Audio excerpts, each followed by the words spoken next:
Hello, a warm welcome to Bridge Africa this week. Your show that connects you to top news stories across the African continent, from politics to economics and sport to culture. We begin with our headlines right now. A maritime report disclosed that about $400,000 was paid as ransom in 2015 to gangs specialized in hijacking ships in the Gulf of Guinea. The United Nations urged the government of Malawi to take drastic measures to prevent the increasing attacks against albinos in the country. The lone African anti-doping laboratory has been suspended by the World Anti-Doping Agency, WADA. Hello, my name is Maxine Moffitt, and this week we're at the World Summit on the Information Society Forum 2016 in Geneva, Switzerland. Thank you so much for tuning in to Bridge Africa this week. We begin the show after this break.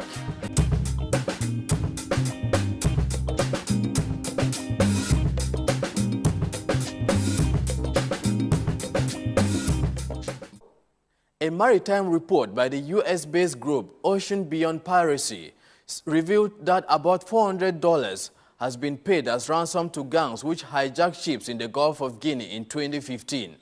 The report said the region was the most dangerous in the world for seafarers, with pirates becoming more violent.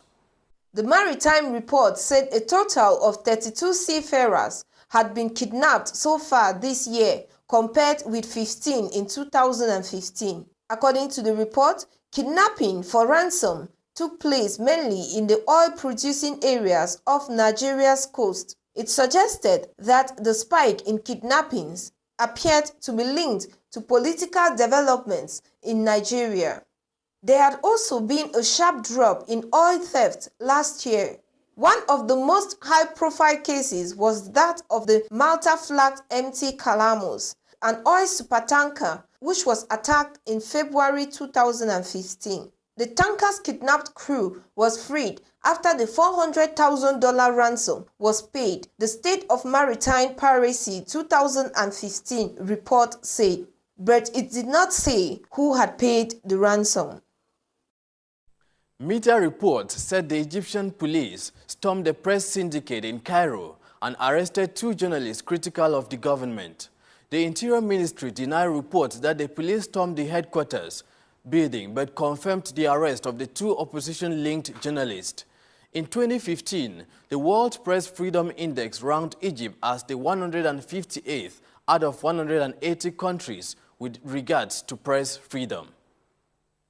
These latest accusations and counter-accusations over media freedom in Egypt is a reflection of a sad historical tale. In 2015, international reports on press freedoms from Reporters Without Borders and the Committee to Protect Journalists ranked Egypt as the country with the second highest number of jailed journalists in the world. As of December 2015, the Committee to Protect Journalists reported that 23 Egyptian journalists were imprisoned, the highest figure for Egypt since the committee began recording, while the Arabic Network for Human Rights Information said the figure is as high as 63. The Egyptian Journalist Syndicate statistics indicate 32 imprisonments, including 18 cases related to journalism. The most recent arrest was on 29 November 2015, when Ismail Alexandrani, a freelance investigative reporter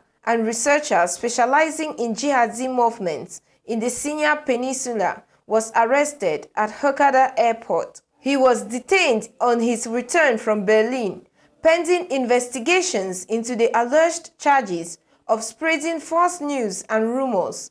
Many journalists in Egypt face similar accusations. A number of previously detained journalists were released in 2015. In September, El-Sisi pardoned 2 Al Jazeera journalists, Mohamed Fahmy and Baha Mohammed, alongside 98 other prisoners. Despite these isolated moves, many analysts hold that media freedom in Egypt remains a far-fetched dream. Elephants are iconic symbols in Africa, but the poaching crisis across the continent has put them in jeopardy. Between 2010 and 2012, about 100,000 African elephants were killed. But conservationists are hopeful of changing the trend after the giant summit in Kenya, where the presidents of Kenya, Uganda and Gabon pledged support for saving the African elephant. The three-day summit organized by elephant conservation group Space for Giant was to find ways to stop the slaughter of Africa's elephant, with the goal of protecting at least 50% of these animals and their landscape by 2020. Donors pledged more than $5 million for elephant protection initiatives in Kenya, Gabon, Uganda and Botswana. Funds would also go toward increasing frontline protection, improving technological and legal capacities, building electrified fences and setting up an endowment fund for protected areas. South African wildlife investigator Rod Porter expressed cautious optimism about the event's outcome. According to him, poaching will never be completely eliminated from Africa, but the goal is to control it. In April 2016, 105 tons of elephant ivory and more than a ton of rhino horn were destroyed in Kenya in a bid to help stamp out the illegal ivory trade. The Ivorian president Alassane Ouattara announced that Ivory Coast will break away from its long-standing electricity and water monopolies and introduce competition to reduce prices. The government decided in June last year to increase electricity prices by 16%. Under the arrangement, electricity prices were scheduled to increase by 5% in January, but some customers saw rates rise by as much as 40%, prompting President Ouattara to cancel the January increases and call for a more competitive industry to ensure price reduction. The West African nation has emerged from a decade of political turmoil and civil war as one of the continent's rising economic powerhouse, with growth averaging around 9% for the past 4 years. However, critics of the government complain that most Ivorians have not benefited from the newfound prosperity. During his re-election campaign last year, President Ouattara promised to make economic growth more inclusive. Demand for electricity is rising by some 10% a year, and the energy minister said last year that $20 billion of investment is needed in the industry over the next 15 years.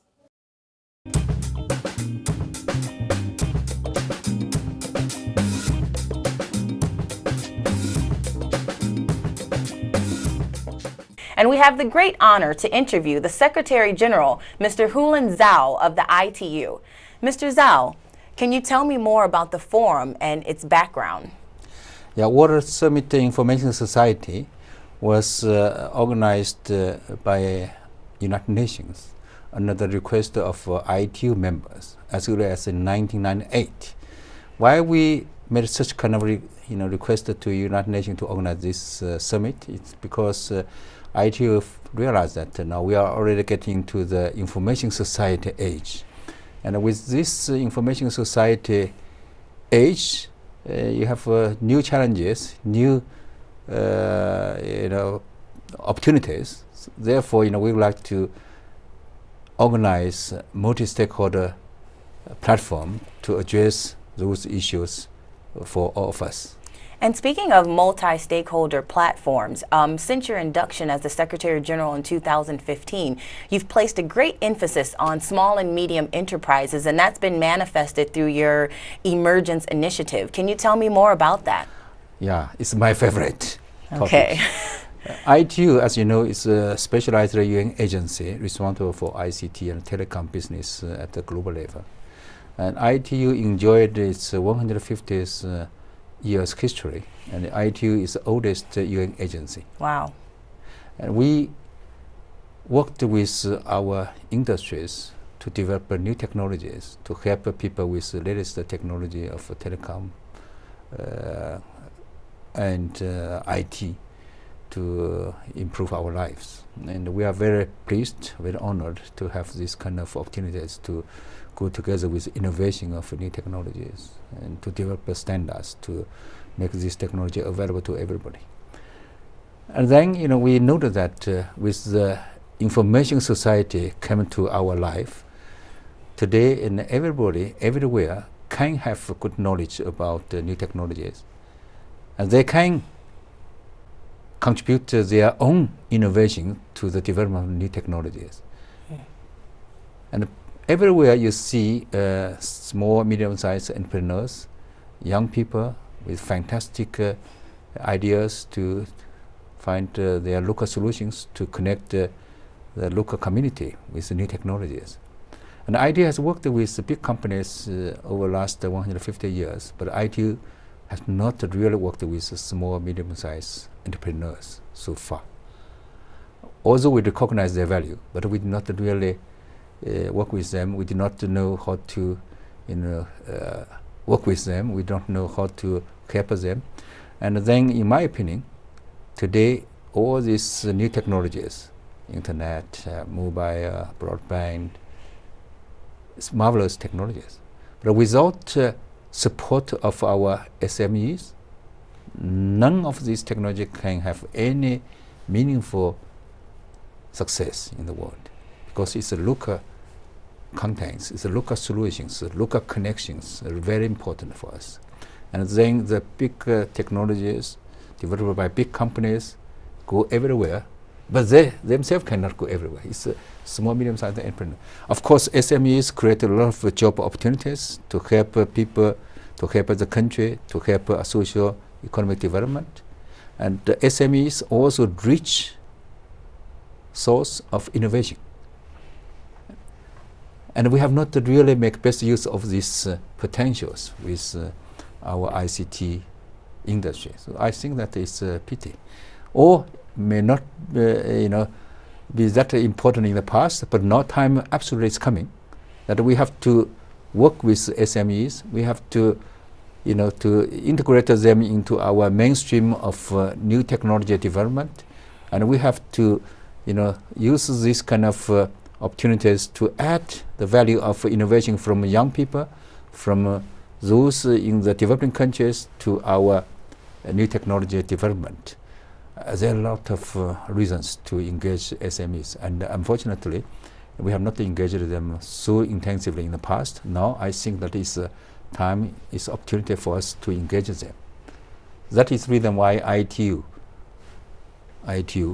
launched a new initiative to support SMEs.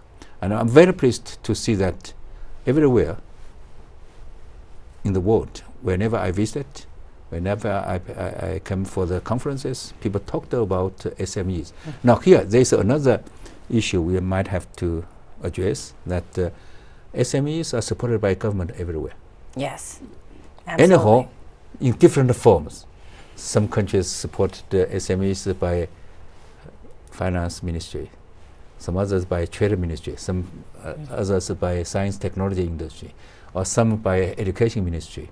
That is doesn't matter for me whether you supported by any particular ministry, but in short, government supports this.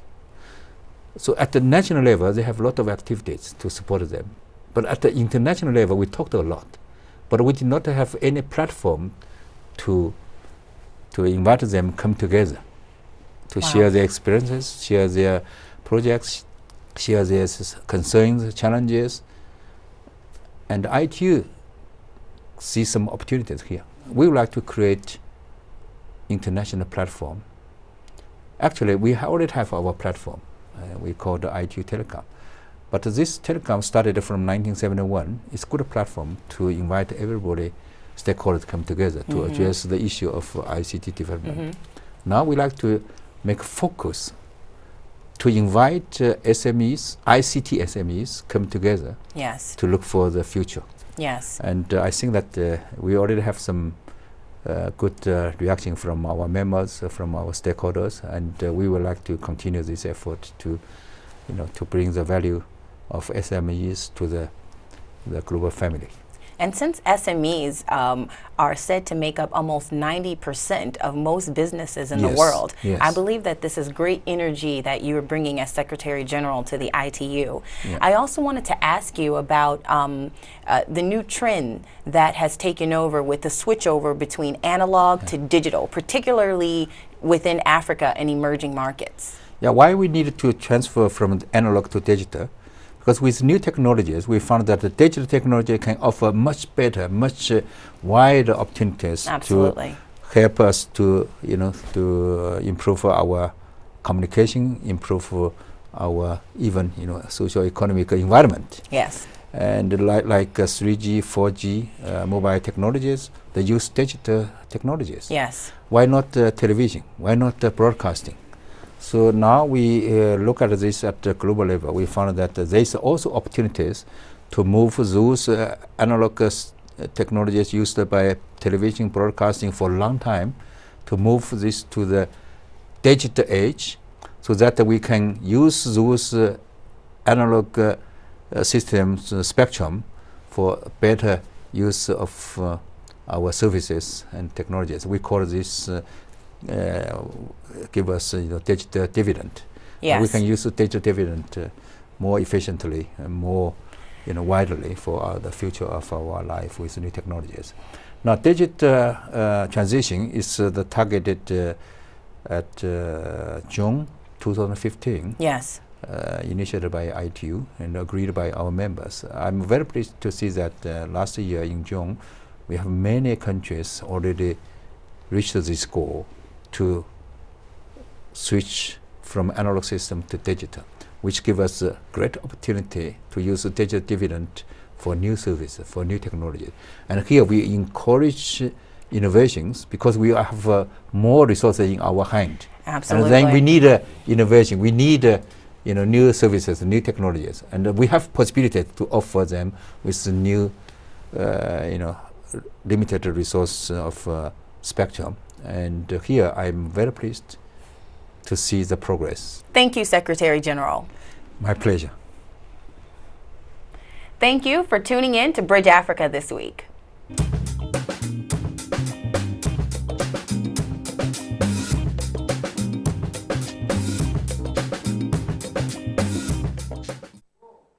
The great philosopher Jean-Jacques Rousseau once said, "Man is born free, but everywhere in chains." This seems to be the situation in Malawi because the United Nations warned that the Malawi's albinos are at risk of total extinction if urgent action is not taken to redress the situation. The United Nations said the Southern African nation has about 10,000 albinos, and since 2014, 65 cases of attacks were inflicted on them. The United Nations reported that some of these attacks on albinos are for their body parts. In some African countries, including Malawi, albino body parts are believed to bring wealth and good luck. As a result, attackers chop off their limbs, pluck out organs, and sell them to witch doctors. They use such body parts as ingredients in rituals and concoctions with the claim that their magic will bring prosperity to the user. According to the United Nations expert on albinism, Ipowosa Ero, some attackers kill albinos and go a further step to steal their remains from graveyards. She said persons with albinism and parents of children with albinism constantly live in fear of attack. Some, according to her, have restricted their movements for fear of attacks. This situation provoked the UN expert to urge the Malawian government to take drastic measures to redress the current increase of attacks on albinos. An Australian scientist is on a quest to find an affordable treatment to combat the deadly snake bite in Papua New Guinea. The Papuan taipan lies in wait, ready to pounce on villagers as they walk barefoot through the long grass. This danger zone is David Williams' workplace, popularly known as the Snake Man. The Australian reptile handler turned scientist ventures where others fear to tread. Every year, The Papun typhoon kills up to 1,000 people in the country, and in some parts of this South Pacific nation, there can be as many as 60 snakes per hectare. Those who live in remote villages far from medical help are especially vulnerable. For snake bite victims, the only hope for survival is an anti-venom treatment produced in Australia, but it costs $2,000. That is a huge fortune in Papua New Guinea. Now, Williams and his team are working to change that. They are developing a new anti-venom treatment that will be much more cheaper and more readily available. Unlike the existing treatment, their anti-venom, which is produced through a joint venture between the University of Melbourne and Papua New Guinean collaborators, will not need to be refrigerated, so it can be kept at many remote clinics that lack electricity. Williams says if this product passes the clinical trial test and goes into general use, it could be supplied to Papua New Guinean government for about $150. That may just be an end to a long-running problem in the country.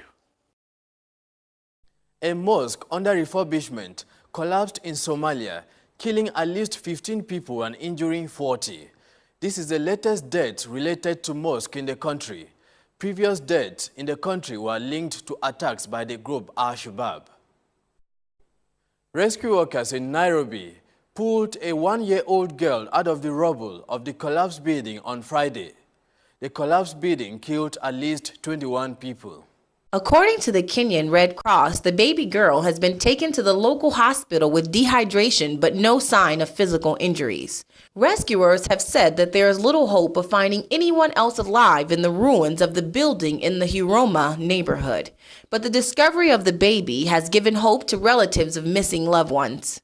About 135 people have been rescued from the apartment building. Dozens are still missing 5 days after the building collapsed following heavy rains.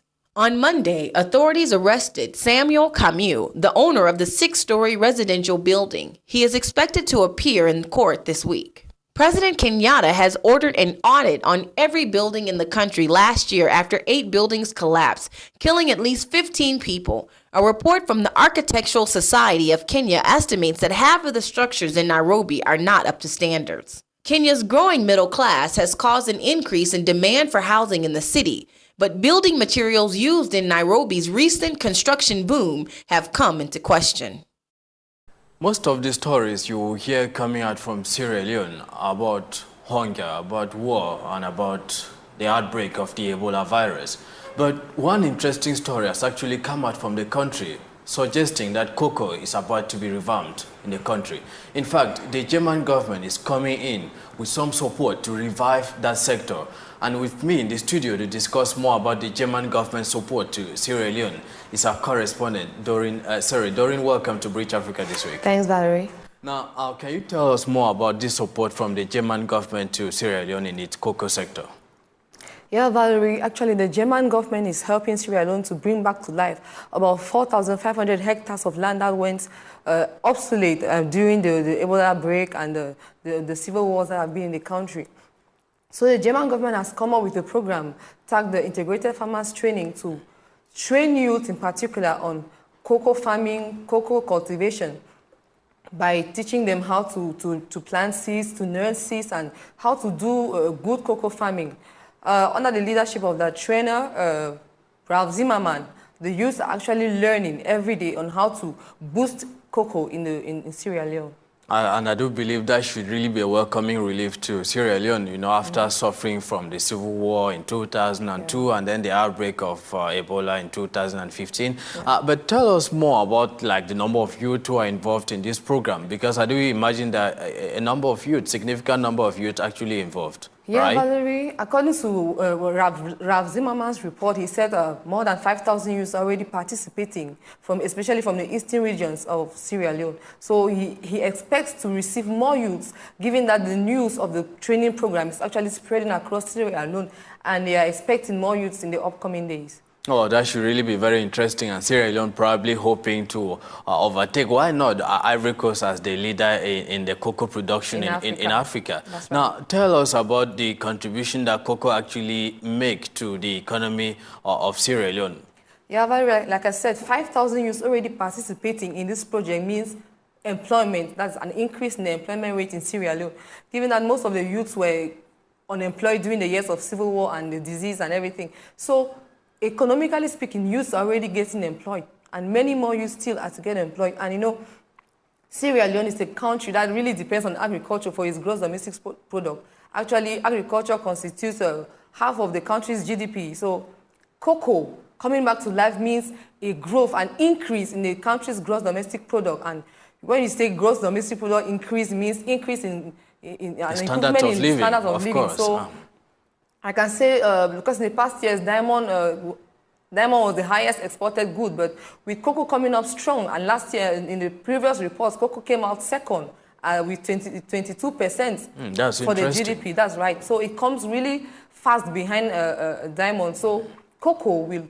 greatly improve on the economy of Sierra Leone.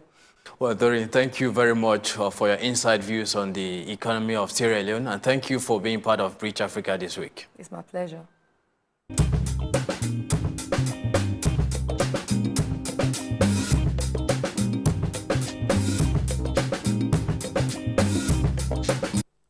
South Africa's doping control laboratory has become the fourth lab to be sanctioned by the World Anti-Doping Agency in the past few months.